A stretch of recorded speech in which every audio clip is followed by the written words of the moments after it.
Friends, this evening it is my distinct pleasure to introduce our keynote speaker. Tim Barton is the president of Wall Builders, a national pro-family organization that helps people discover the true story of America and our biblical foundation. Wall Builders has been recognized from coast to coast for its work in education, history, law, and public policy, integrating the elements of biblical faith and morality throughout all aspects of American life and culture. Wall Builders is also home to one of the largest collections of original documents from American history, with tens of thousands, literally tens of thousands, from the founding era and handwritten documents from every signer of the Declaration of Independence and the U.S. Constitution. So when Tim Barton refers to many of our founding documents, he has often personally seen, read, and even held them in his hands. Tim is an ordained minister and has served as a youth pastor, worship leader, and assistant pastor. He now focuses on sharing the truth of America's founding and exposing the lies regarding our history that threaten to tear down American society. He appears frequently, as you would imagine, on national television and radio programs, but regardless of where Tim is, he speaks to the lives of those around him, encouraging them to live passionately and to follow our Lord and Savior Jesus Christ wholeheartedly. Many of you know Tim's father, David Barton, who is also a beloved historian and the founder of Wall Builders. Tim, your dad was actually the keynote speaker at NC Family's Greenville Dinner in 2001, 25 years ago. I'd say that's quite a legacy. And even before that, way back in 1994, David Barton spoke at a men's conference at my church in Raleigh about the founding of our nation and about America's Christian heritage. And friends, I am here to tell you that God literally used that talk to change my life and call me into this ministry over 30 years ago. Jerry was there at that same event as well. So I credit or blame David Barton for getting me into this, but I'm so thankful for David, for Tim, for Wall Builders. I know of no other group that has had more of an impact on Christian civic engagement in our nation for decades than the Bartons and Wall Builders. Tim, we're so excited to hear what you have to share with us tonight. Please come join us.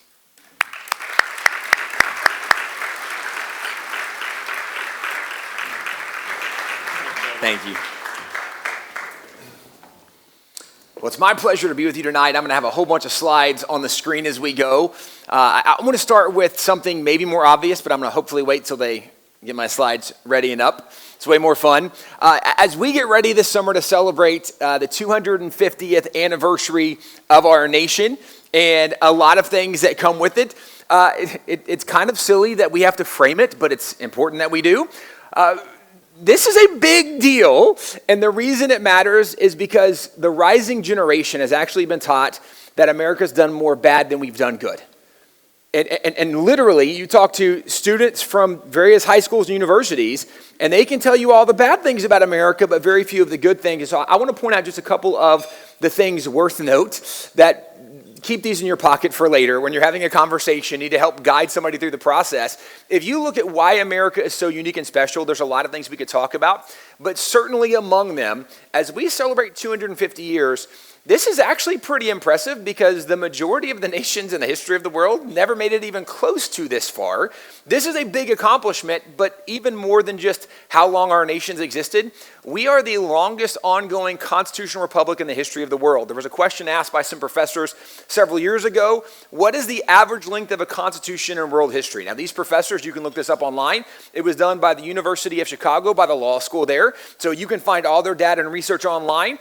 And you can do a deep dive as deep as you want to go through their research. What they discovered is in the 5,000 plus years of recorded human history, so available data, they discovered that the average length of a constitution is between 17 and 19 years.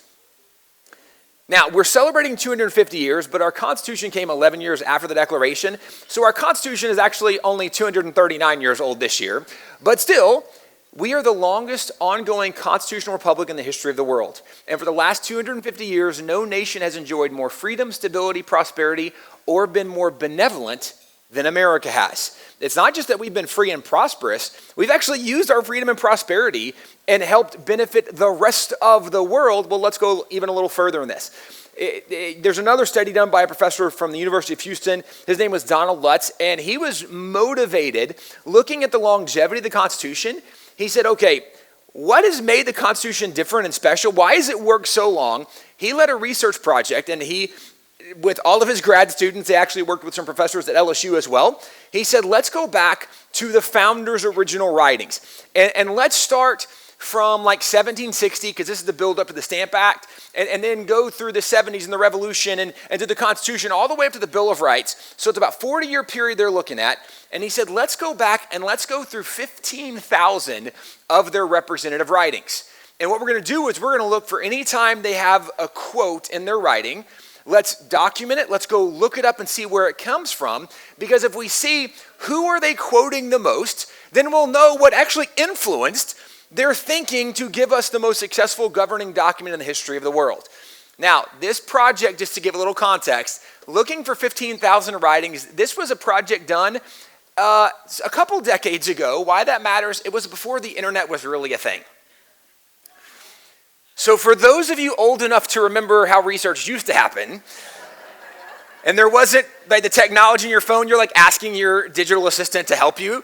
No, it used to be, if you're going through 15,000 writings and you find something in a quote and you say, well, who are they quoting? It's easier if you have grad assistants, because you're like, everybody come with me. We're going to the library, and that sounds kind of like a political, so let's go to the political section. Everybody get a book and start reading, and let me know when you find it. And they did that for 15,000 writings. They ended up, from those 15,000 writings, they found 3,154 quotes. They documented them all and tracked them all back to their original source. It took them over 10 years to do this project. It's still to this day recognized as the most extensive, thorough review of the founders' writings. There's a lot of people today talking about going back and redoing that, because now you can do it more expansive. You can have some AI tools to help you. But to this point, this has still been the most expansive one that's done. And they released their findings in a book called The Origins of American Constitutionalism. There's a lot of great information in this book, but what I would point you to is when they talk about where the founding fathers got their ideas and who they quote the most, the number one cited individual was a guy named Charles Montesquieu. He did The Spirit of the Laws, very influential guy for the founding era. He was quoted 8.3% of the time. The second most quoted was William Blackstone. He did Blackstone's Commentaries on the Laws of England, very influential in the legal world in America. 7.9% of the quotes came from him. Third most quoted was John Locke. Now, John Locke was the most quoted in the 1770s, Revolution period, because you have life, liberty, property, a lot of things that Locke contributes to the founding ideals. But after the Revolution, he wasn't quoted all that much, but he's third place, 2.9%. Those are the top three cited individuals, but not the top cited source. The number one source found in the founders' writings quoted was the Bible. 34% of all the quotes they found came from the Bible, but here's what's even more impressive about this. The guy leading the study was Donald Lutz. And because they're trying to do an academic study, they have to have parameters. The parameters are, well, we're only looking up what's in quotation marks. That's the parameters. He said, but when we were reading their letters, there were so many obvious references to Scripture that had we included the obvious references that weren't in quotation marks, that number would have been far higher than 34%, actually probably over 40%. I would contend probably closer to 50%, having read so many of their writings. Why does this matter? Because when a group of academics got together, being intellectually honest, and said, let's just see what the greatest influence on the founding fathers was, where did they get the majority of their ideas? It came from the Bible, and it wasn't even close. But today, if we look at the Declaration, which we're celebrating 250 years this summer, a lot of people have very different ideas about our founding, that the founding fathers were irreligious or secular. They wanted a separation of church and state. They were atheists, agnostics, deists. This is the modern narrative. Again, I say modern because all you have to do is go back a generation or two, and we used to know and teach things different. For example, Clinton Rossiter was the professor at Cornell University who was over the history department. In fact, the chair is endowed after him to this day. It's the Rossiter Chair of History at Cornell. He wrote a book called The Seed Time of the Republic.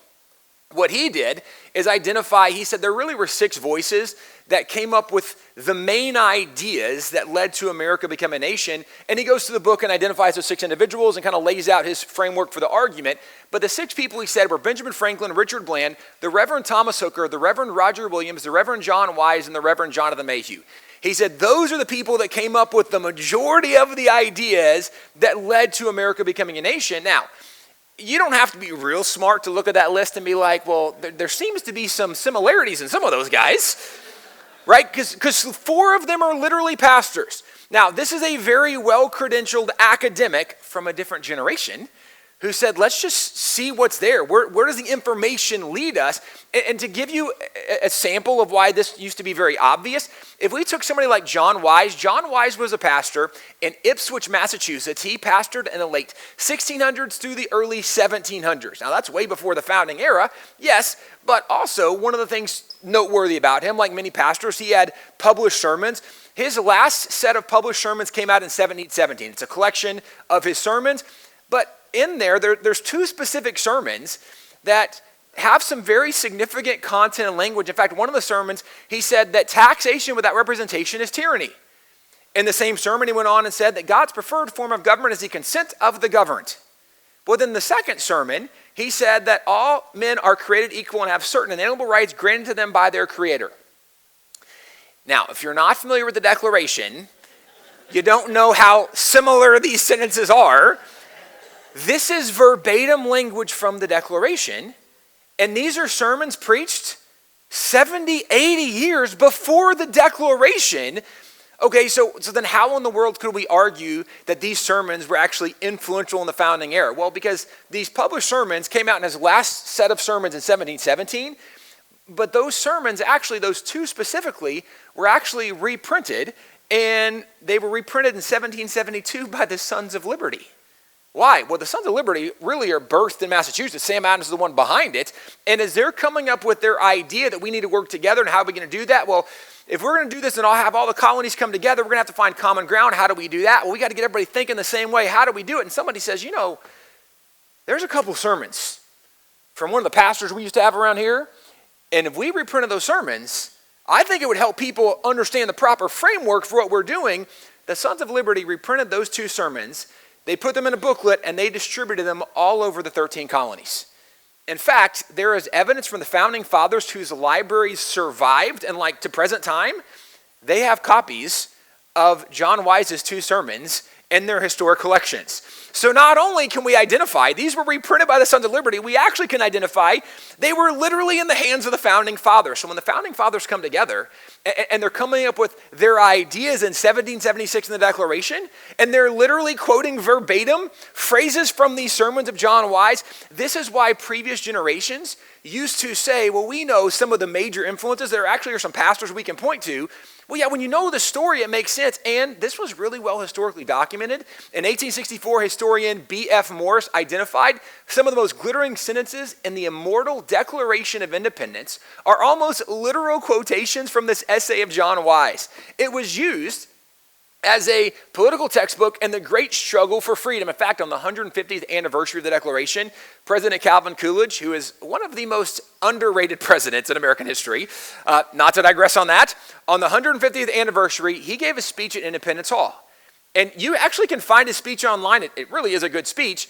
But one of the things he identified in the speech, he said, the thoughts in the Declaration can very largely be traced back to what John Wise was writing. Here was the doctrine of equality, of popular sovereignty, and inalienable rights asserted by Wise. Now, I just want to point out, when not only academics, but even presidents are saying this, that's how common the knowledge was. And they're like, guys, we all know these ideas are coming from pastors. Well, to say that is interesting because, again, you look at people like Sam Adams. He was a leader of the Sons of Liberty, although if you ask most college students to tell you about Sam Adams, it seems there's only one thing they really know about Sam Adams. And even that's not even totally the right story, but yes, there's a beer named after Sam Adams, but in 1772, he's the leader of the Sons of Liberty. Well, not only do they republish these two sermons of John Wise, he's actually the one who delivers the very first ever Committee of Correspondence. Now, he's also known as the father of the American Revolution because it was his leadership that actually helps birth so much of what happened for the founding fathers. So without Sam Adams, this whole thing could have looked very different. And we could say that about several people, but he's definitely one of them. Well, 1772, he is in charge of the Sons of Liberty, and these are people that have really rallied because after, and this is the example of the Boston Massacre, after the British have fired on and killed Americans, there's now a lot of thoughts that not only are they taxing us without representation, they're literally killing us, they're trying to disarm us, there's all kinds of problems happening. And as the Sons of Liberty are again, having the conversation, how do we get people to work together? Sam Adams decides we need to have a committee of correspondence, which is like this circular network where essentially we're going to put everybody on a group text message thread, which are like the bane of my existence right now. I am the most blessed when people take me off the group text message. That is way more in my speed. But he says we have to get everybody on the same page so we all have the same message. He wrote the very first ever Committee of Correspondence. Now, this is what was written in the different colonies. They circulated them through all the other colonies so that the people in Virginia know what people in Massachusetts are thinking. The people in Georgia know what the people in New York are thinking. So these are circulars. They would circulate them through the colonies. He wrote the very first one. I would encourage to look it up online. The reason it matters is because if we just went back and just read a few basic documents that were very pivotal in the founding of America, just reading those documents, we'd realize, well, this is a lot different than what I thought it was. Yes. In his original Committee of Correspondence that was distributed through all the colonies, there were three parts to it. It was the rights of the colonists as men, the rights of the colonists as Christians, and the rights of the colonists as subjects. Well, I just want to read part of the second part, and this isn't real long, it's a couple pages, so you could get through the whole thing pretty easily, but the opening line of the rights of the colonists as Christians, here's the way he introduces it. The rights of the colonists as Christians may be best understood by reading and carefully studying the institutes of the great lawgiver and the head of the Christian church, which are to be found clearly written and promulgated in the New Testament.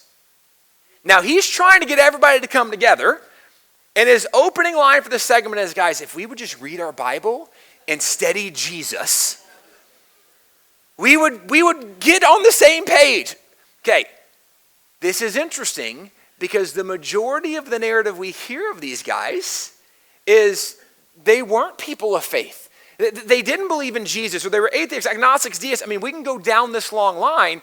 This is the problem, is we don't know enough of the original documents to recognize how nonsensical so many of the modern arguments are. But let me continue. Because you have people like John Adams, who after the revolution was over, in 1813, he wrote Thomas Jefferson a letter. And it's worth noting, early on, these two guys were compatriots. They were allies and friends through the cause of the revolution. They served on the Committee of Five that actually draft the Declaration of Independence. And they both serve, when George Washington finally becomes president, they're both in his presidency. John Adams, of course, is vice president. Jefferson is Secretary of State. When Washington resigns after 2 terms, because he chose not to run again, set that precedent, John Adams and Thomas Jefferson both run to be the second president. And for those that might not have remembered their 8th grade history class or whenever you took this, John Adams won the presidency, but this was back in the day when you didn't run with a president and vice president on the same ticket. Whoever got the most votes was the president. Whoever got the second most votes was the vice president. Imagine if President Trump and Vice President Kamala Harris were working together. I would watch that show every day. It would be great. Okay, this is kind of how it was. They actually, at the end of Washington's presidency, they had a falling out. They actually had some major disagreements. And so now they run against each other. They work together. Well, after John Adams serves his first term, he runs for re-election. Jefferson runs against them again. Jefferson won that time.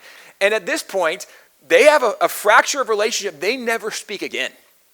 It was more than a decade later when another founding father, Benjamin Rush, finally works them to come back together. And That's a whole side conversation, but the short of it is he played both of them against each other, where he says, guys, y'all both, like John Adams, you are too important. And working with Jefferson, y'all have done too much. And I just want to tell you, like, I've been talking to Jefferson, and he said that he'd be willing to be friends again if you made the first move. So and he's talking to Jefferson being like, you're so important to John Adams, and if y'all would work, but John said he wanted to be friends, but he thought you should write the first letter. So he's lying, but he's telling both of them, like, if you would make the first step, well, he's the one credited with helping bring them back together. And in fairness, he also did say that, and this is in his journal, that he had a vision that they were friends again. And he says, I think this is from God, and I think y'all need to figure out and overcome whatever, sissy hurts you have, and you need to come back together. And so he leads them back together. So the end of their life, they start becoming pen pals. And they write letters back and forth quite often for the end of their life. In 1813, this is when they're just starting to become friends again. And John writes Jefferson, and he says, okay, remember like 40 years ago? He says, I was just on a college campus, and I was watching these young men, and it reminded me so much of us when we were young, and we had so much energy, and we were so sure we knew everything, and we disagreed all the time. And he goes through this really great letter and long exchange.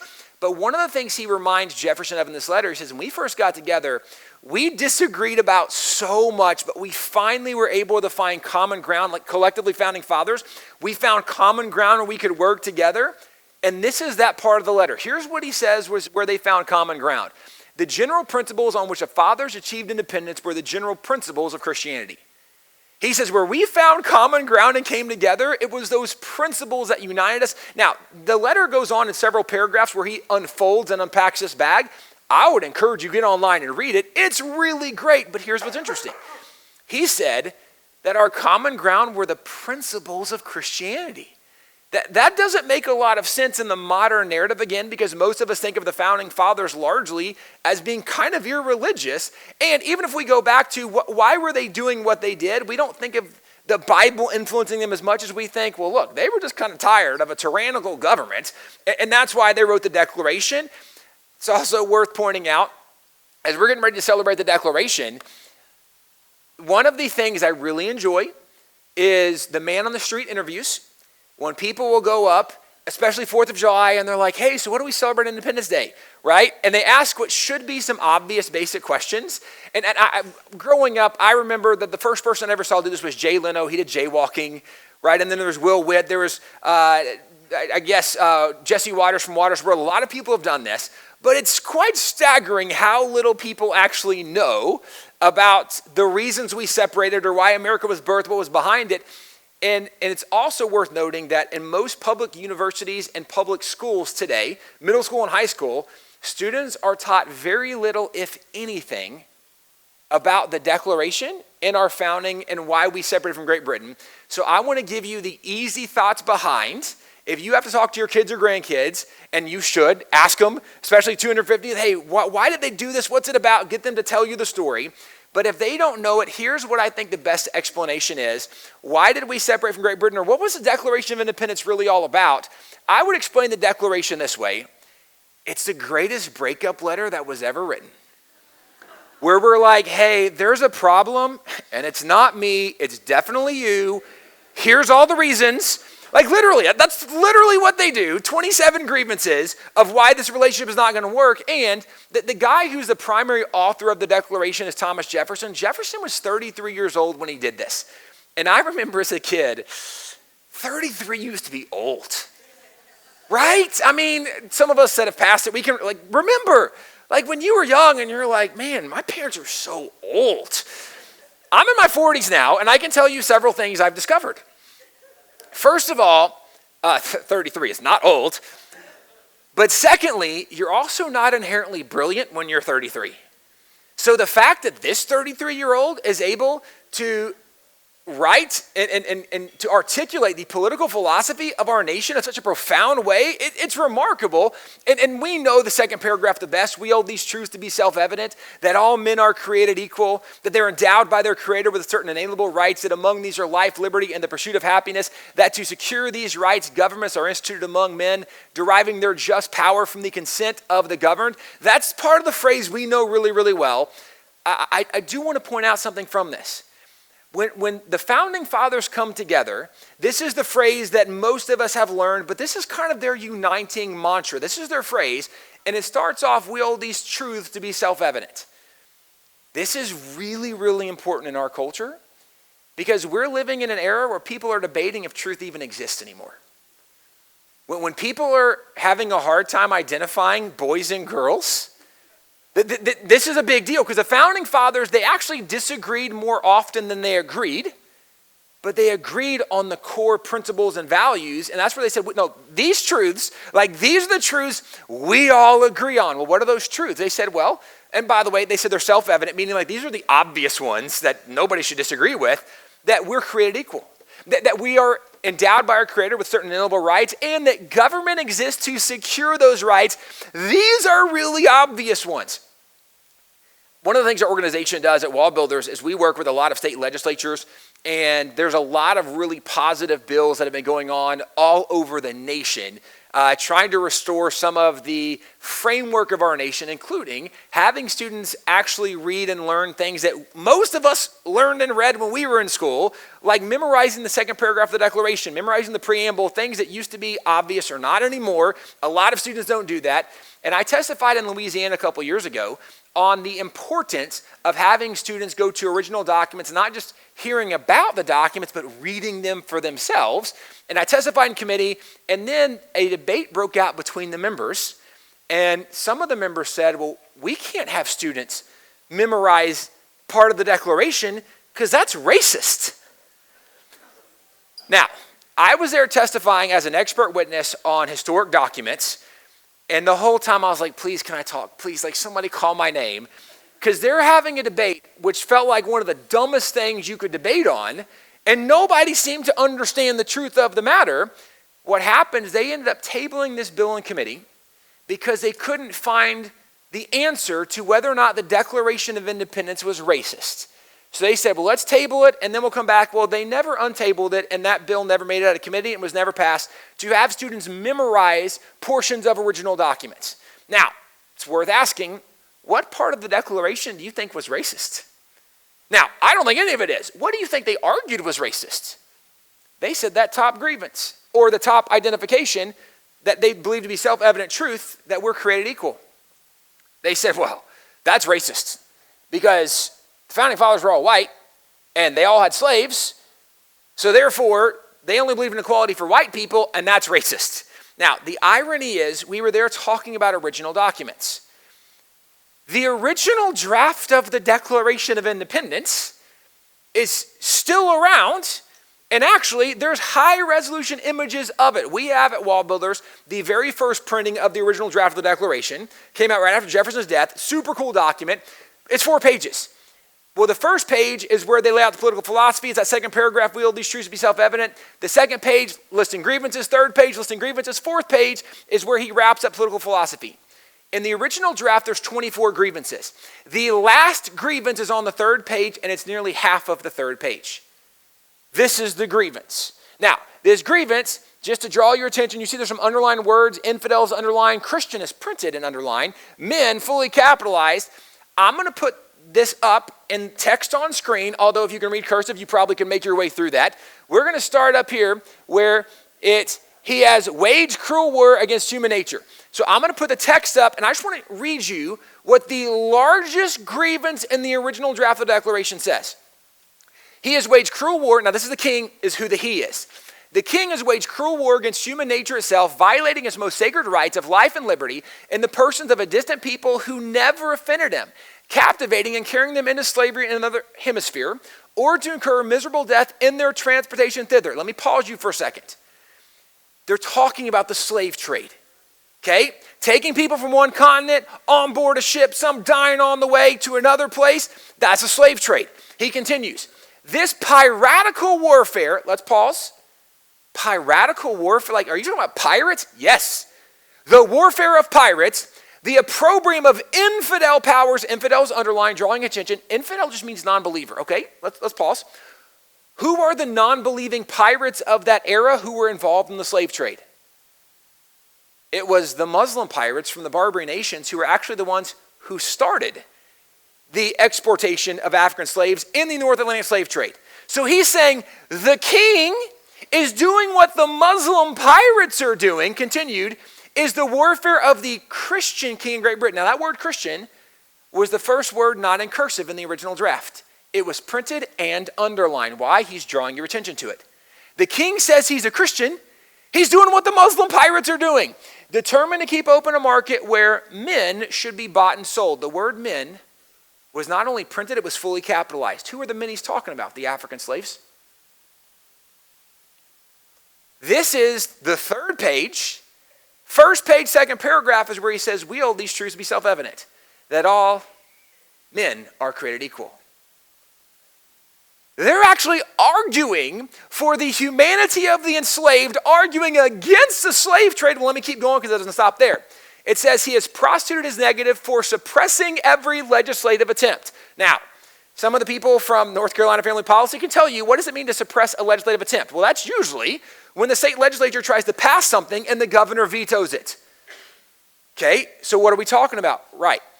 What's remarkable is nearly half of the early colonies actually passed laws against the slave trade, and some of them even against slavery, and the king vetoed all of those laws.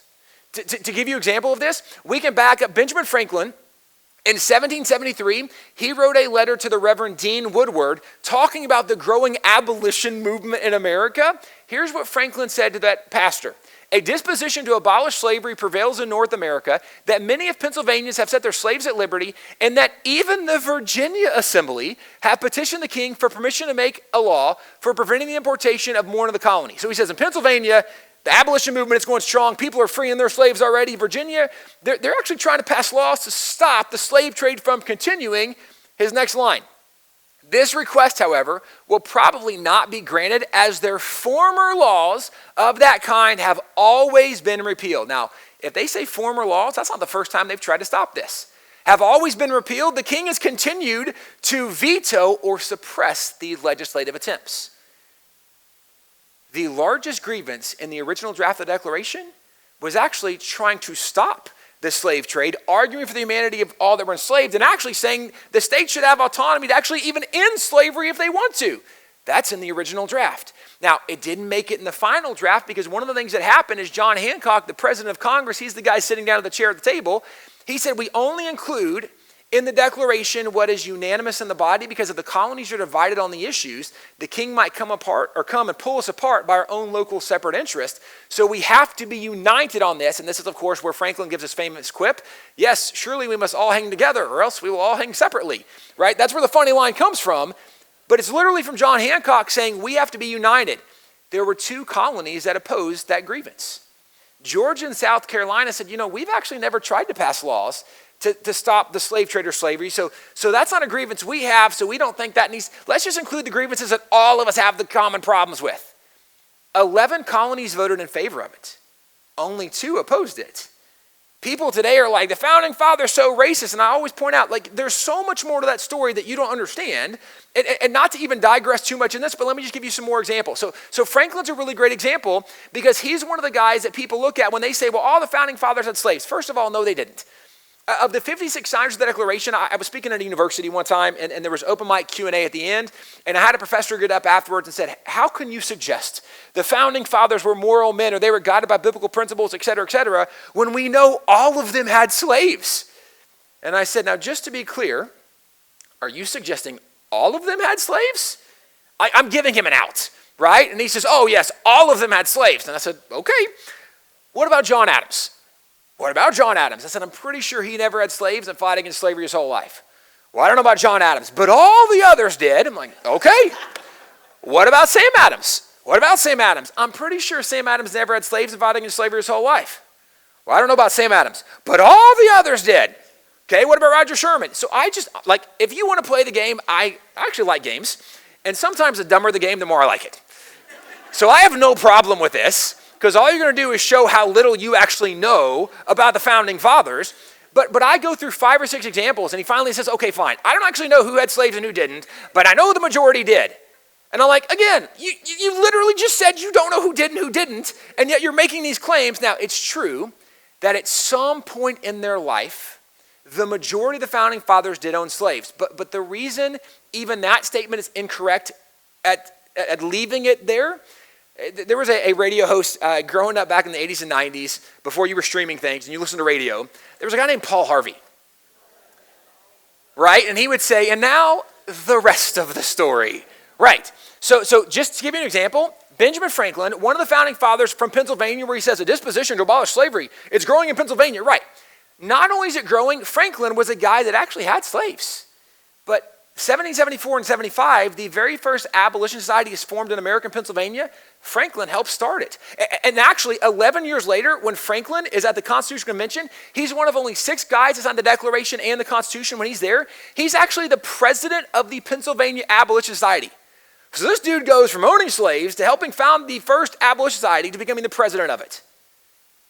When you learn the rest of the story, you're like, oh, so he didn't actually stay there. No. The majority of the founding fathers actually didn't stay in a pro-slavery position. It would be not dissimilar to say, well, guys, I mean, you can't trust the Apostle Paul because he said kill Christians. Maybe before the road to Damascus, yes, but something changed in his life. And if you don't tell the whole story, then you're actually being incredibly dishonest in your presentation of who the Apostle Paul is and trying to dismiss all of the epistles in the New Testament by suggesting he's immoral and you can't trust him.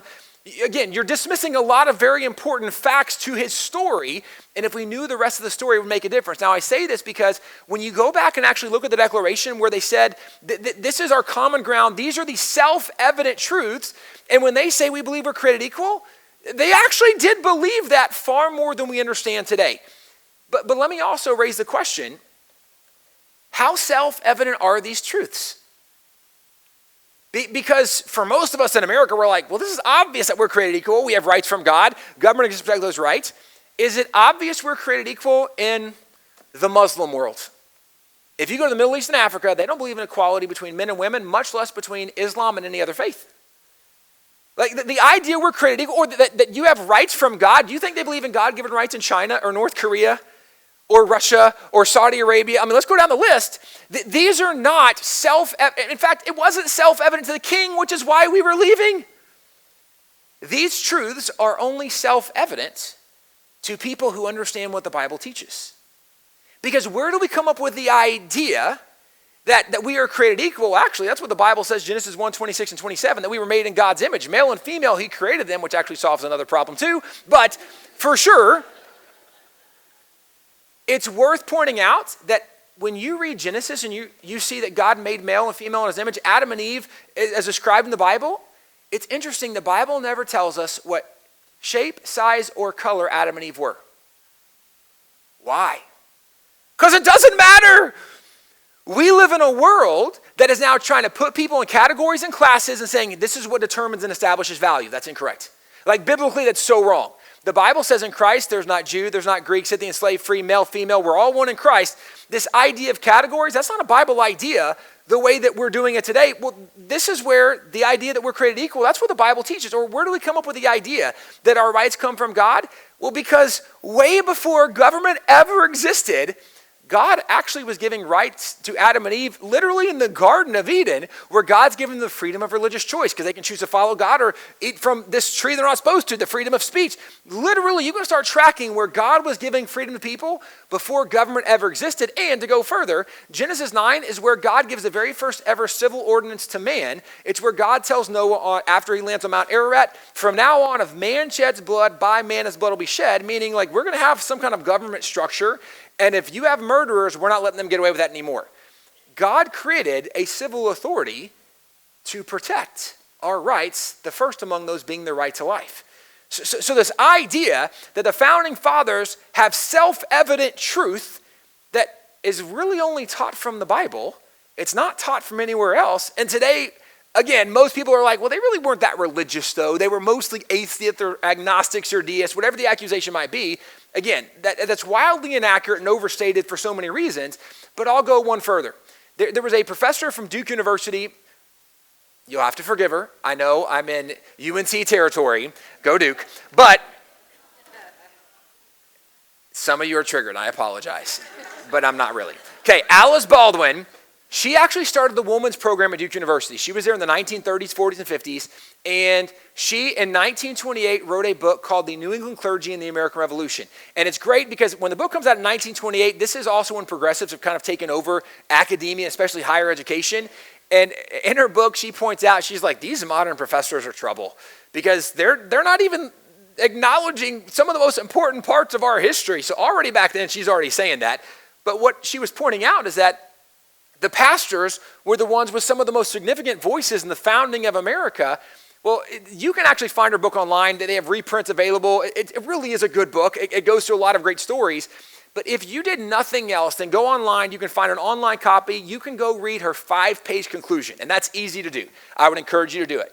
In her 5-page conclusion, one of the things, and I'm going to give you the quote from her conclusion, she says, "There is not a single right asserted in the Declaration of Independence which had not been preached from American clergy prior to 1763. She goes on to explain when the founding fathers came together, they didn't come up with a single unique idea. Instead, they repeated the things they had been learning from their pastors for the decades leading up to that moment. Now, that seems like a super bold claim, but here's why I love her book. Because at the end of her 5-page conclusion, she has an appendix. In the appendix, she says, here are examples of some of those pastors and some of the sermons that literally have the right that shows them the declaration. She gives receipts for all the things she just said about where these rights came from and who the pastors were that were preaching them. The reason, again, it matters, when people look at the founding fathers today, we have so misunderstood who they were or even the foundation of our nation. And to give you the easy big picture example, the very first time the founding fathers ever met was September 6, 1774. And the very first motion of the very first meeting was to open with prayer. There was a painting done, famous painting, depicting the opening meeting of Congress. This is the painting. Now, for those of you that have never been to a prayer meeting, this is what it looks like. John Adams, as an easy example, the week after this happened, he wrote Abigail a letter. He said, Abigail's amazing. When we got together, he said, Mr. Thomas Cushing's in Massachusetts, he made the first motion is that we should open with prayer. And we actually debated it a little bit of how that looked like and what happens. We agreed to invite the local pastor, the Reverend Jacob Deshay. He actually showed up, and when he came, he led us first. He read some prayers from a prayer book, and then he broke out an extemporaneous prayer. And it was amazing what we know from not just John Adams' letters, the records of Congress, including the journals of the guys who were there. The opening prayer lasted for nearly 2 hours. I would contend it's hard enough to get church-going Christians to pray for 2 hours, much less the political leaders. They were not chosen for their spiritual acumen, largely speaking. They were chosen as political leaders, but they come together, and actually they spend hours in prayer meeting. And John Adams, in that letter to Abigail, says, Abigail, we also read 4 chapters of the Bible, and one of the chapters was so profound, it was as if God himself had ordained that chapter to be read. And then he encourages her, he says, Abigail, you got to read this. And this is his quote, I must beg you to read that psalm, read the 35th psalm to your friends, read it to your father. Psalm 35 is a psalm that David wrote when he was fleeing from Saul, as Saul's trying to kill him, and he says, God, I've done nothing, and he seeks my destruction. Lord, you rise up, be my shield, my buckler, my strong right arm. On he goes, explaining this, and John Adams says, Abigail, you must remember, we had just gotten word the night before the British had surrounded Boston Harbor, and they were actually cannonading, firing their cannons into Boston Harbor, which also makes sense why they're like, we should open with prayer. We need God's help right now. But also then if you're in the midst of prayer, and they read, and the chapters they read from the prayer book, which is the Anglican prayer book written back in the 1600s, which actually had assigned chapters of the Bible for every day. So it's like a 1-year Bible plan. They didn't choose this randomly. This was something that was assigned that day. And he says, it's as if God himself ordained it to be read. Well, he then writes Abigail a whole series of letters as he's there in Congress. But one of the letters he identified, he says, Abigail, one of the things we did, we appointed a Continental fast. Congress called on the nation to a time of fasting and prayer. And what John tells her is, Abigail, millions be upon their knees at once before their great creator, imploring his forgiveness and blessings, his smile on American counsel and arms. Now, this is John Adams saying, Abigail, millions of people are going to be praying. It's incredible. There's only about 3 million colonists at that time. So for John Adams to think millions are praying, either he's incredibly naive and ambitious, or he's giving a pretty interesting description of the sentiment in America at that time. That our people are so faith-oriented. If there's a time of prayer, We know all of us are going to be praying because that's the kind of people we are. What's worth noting is that this call to prayer was one of many that happened in our nation's early history. By the time you get to 1815, there were more than 1,400 official government-issued prayer proclamations in the New England colonies alone. In fact, every single founding father that went on to become a governor issued prayer proclamations. The Continental Congress during the Revolution did this 15 times. And it actually was in two different forms. One was for prayer and fasting, one was for prayer and thanksgiving. But the very first proclamation ever issued was prayer and fasting because they said, we need God's help, we need God's intervention. And it wasn't very long after this that John wrote Abigail another letter. And he says, Abigail, it's incredible. I was eating dinner tonight. There were men at a table eating dinner behind me. And they were talking about some of these unusual things happening. And one of the men stood up and he pounded his fist on the table and said, we can't forget the most important thing. And he goes on to explain what he thought was the best explanation for what was really happening. And John writes to Abigail and says, Abigail, I think it actually is the best explanation for what's really going on. Here's what he wrote Abigail. Oh, let me back up. Actually, son of a gun. Okay, so you've already seen the picture. If you weren't quick, then I have a surprise coming for you. So he says to Abigail, there have been so many unlikely things that have happened. He says, among them, one of the things that just happened, he says, we just destroyed a 64-gun British man of warship and a 20-gun British man of warship. This is before we had a Navy built. We were trying to build a Navy at this point. And so we took whatever boats or ships we had, we'd put cannons on them, and we would use them to fight the British Navy with naval vessels. One of the very first ships in the American Navy, it's up at the Smithsonian Museum of American History in Washington, D.C. It's called the Gunboat Philadelphia. This is one of the very first ships of our American Navy. So John says, Abigail, it's amazing, like these incredible victories. I don't even know how to explain it. Well, this is where in the letter he says, Abigail, there's a man at the table eating dinner behind me, and he said, we can't forget the most important thing. He gave an explanation for how it's happening. This was the explanation John Adams thought was the best descriptive. It appears to me the eternal Son of God is operating powerfully against the British nation. When he's saying, Abigail, I think this is the best explanation. What's the explanation? They're like, well, guys, how do you explain this? Somebody's like, Jesus. And they're like, I think that's probably true. The reason this matters on a lot of levels, though, is for him to give that explanation and say, this is, I think, the best explanation. Everybody in the room was like, that's the best explanation. This is not coming from people who believed in a separation of church and state. These were people who understood if God doesn't intervene, we will never succeed in this endeavor we're trying to do.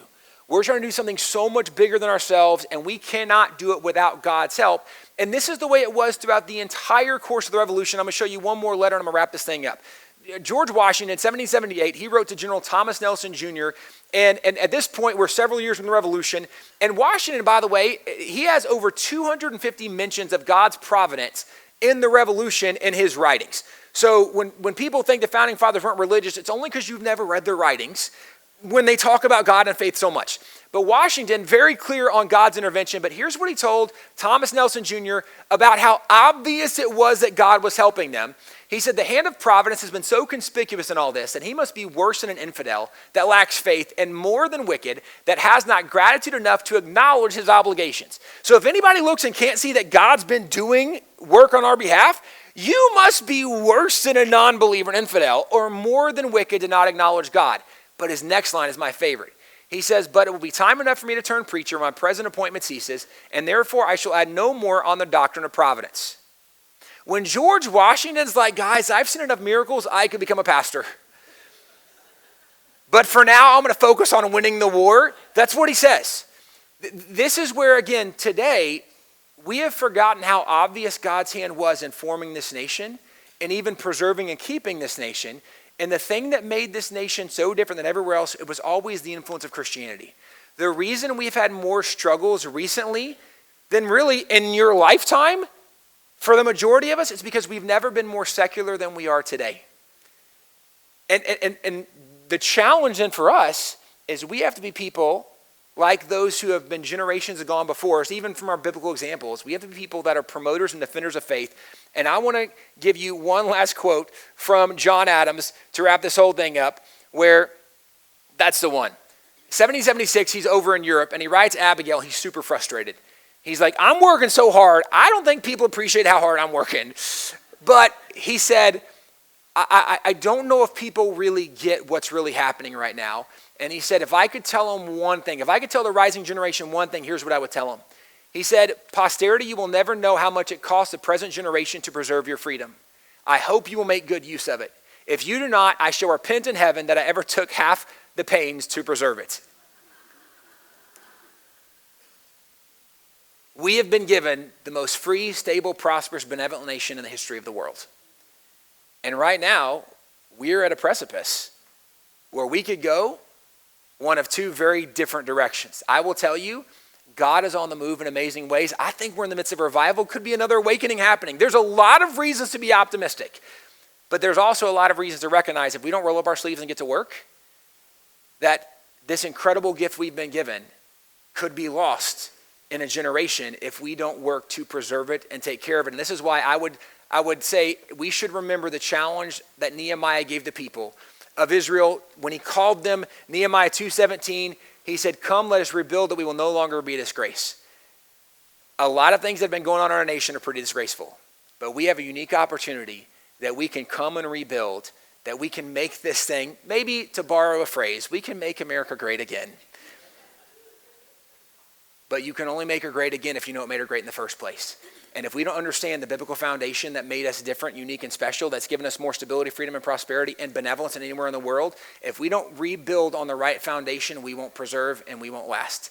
That's why it has to be Christians who understand biblical truth that roll up their sleeves and get to work. So I would invite you to the challenge of Nehemiah. Come, let us rebuild, that we will no longer be disgraced. God bless you guys.